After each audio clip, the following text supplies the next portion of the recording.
Energy Transition, episode number 9, Unstable Supply Chain Forever. David Blackman is not with us today, but next week probably he will be back to the conversation with Irina and me, myself.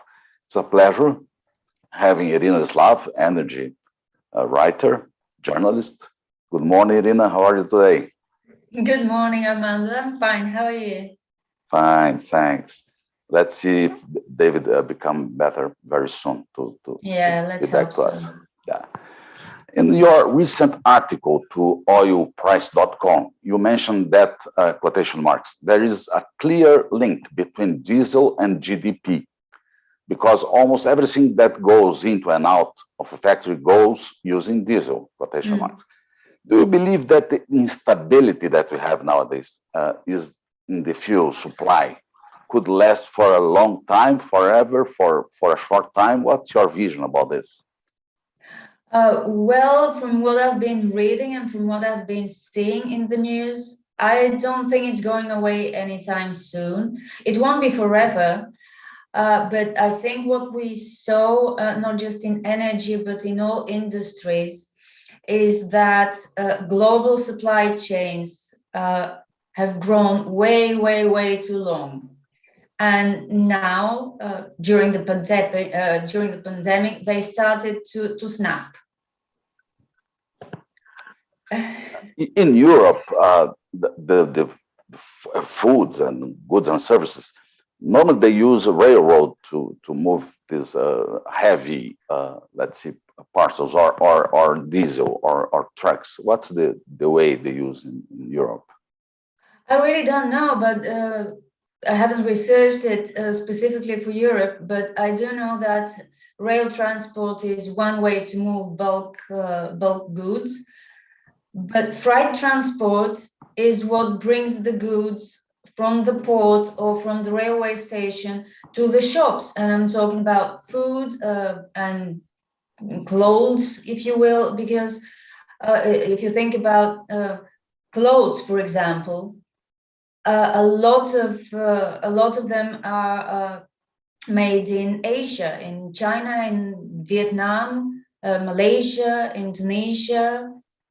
Asia is the manufacturing powerhouse of the world, and from there, all these goods and commodities as well come to Europe and to North America. I'm not sure about South America. South America too. So yeah, what we have, I think, is really, really way too long supply chains from the countries that are either rich in mineral resources, raw materials for manufacturing industries, or countries that have low-cost workforce, basically. They have cheap labor, so goods are being manufactured, made there, and then brought to the other end of the world, basically. What's really going on with diesel and other fuels? In Europe, the refineries are very, let's see, they import crude oil to the refineries in Europe, or they import diesel? Apparently, they import a lot of oil and a lot of diesel or precursors, and they import it from Russia. I recently read that Europe takes almost 100%, like 96.6% of the oil and the fuels it consumes from outside, and a lot of this comes from Russia, which is yet another example of Europe not doing its homework before imposing sanctions that are hurting it as well as Russia. So yeah, the diesel problem. There's even talk in Germany, I think, about rationing, which would have been unheard of just 5 years ago, 2 years ago, but now they're talking about rationing. This really boggles the mind. Yeah, Irina, the global supply chain. We understand that some goods and services and food come from China and from Asia.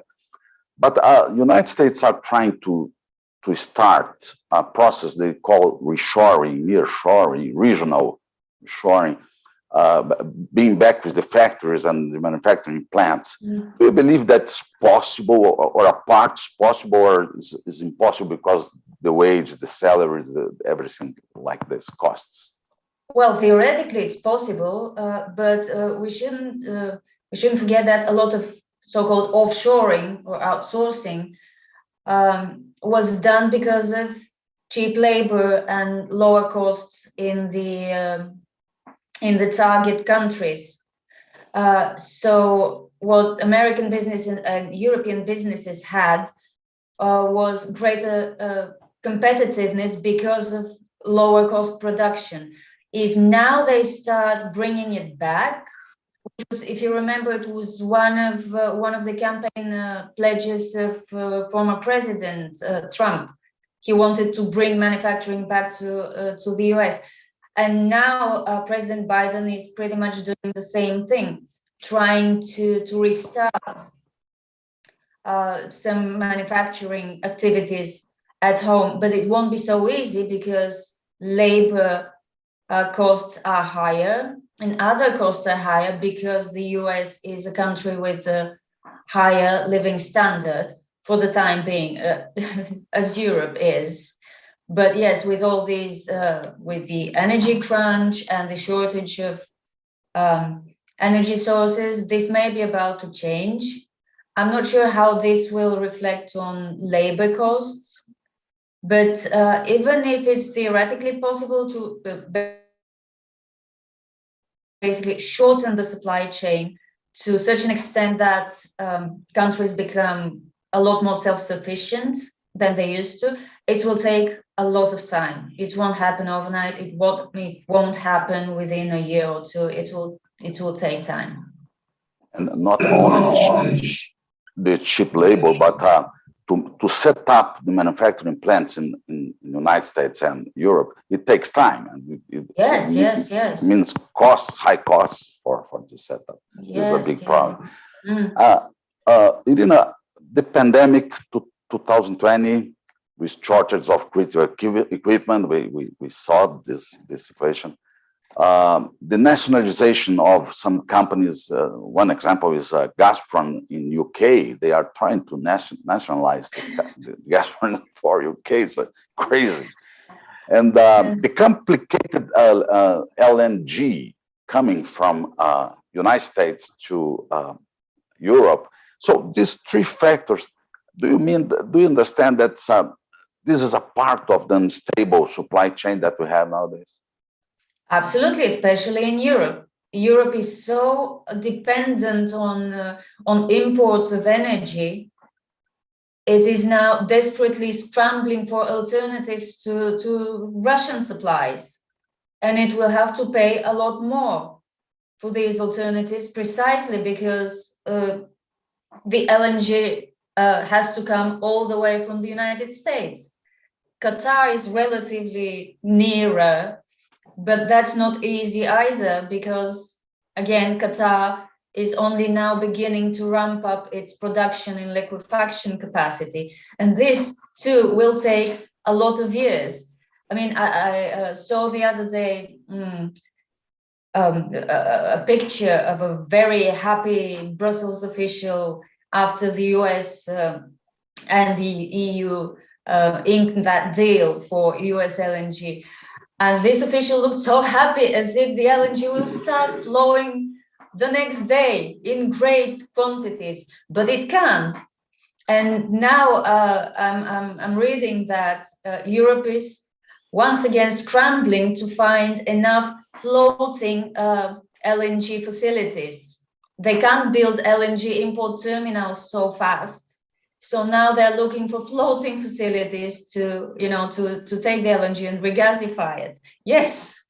And there is, guess what? There's a limited supply of those. Shipping companies don't just keep inventory of floating LNG terminals. Yeah.